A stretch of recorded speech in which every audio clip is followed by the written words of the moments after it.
আজ সকাল সকাল গণেশ চতুর্থী, তাই তোমাদেরকে গণেশ ঠাকুরের ছবিটা দিয়েই ওয়েলকাম জানাচ্ছি।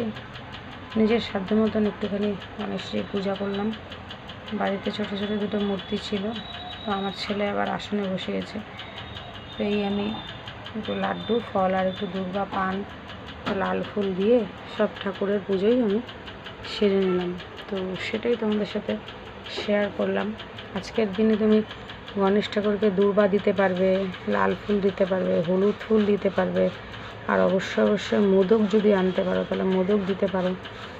তারপরে তুমি দিতে পারো লাড্ডু, জল তো দেবেই,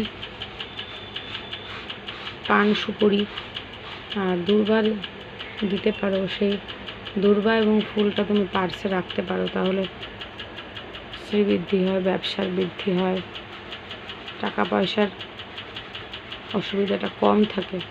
আমি যেটা জেনেছি তোমাদের ভালোর জন্য আমি সেটা তোমাদের সবাইকে জানালাম।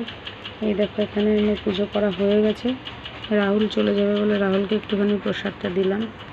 তো তো যাবে, সবাইকে ভগবান মঙ্গল করুক, সবার সুস্থতা কামনা করি।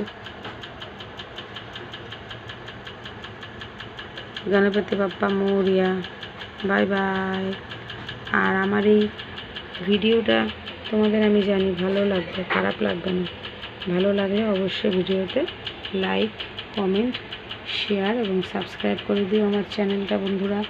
আমি আমার ইউটিউব চ্যানেলের কথা বলছি, ফেসবুকেও আমি এগুলো মাঝে মাঝে আপলোড করে থাকি, কিন্তু আমার একটা ইউটিউব চ্যানেল আছে প্রিয়াঙ্কা রায়চৌধুরী 2.0।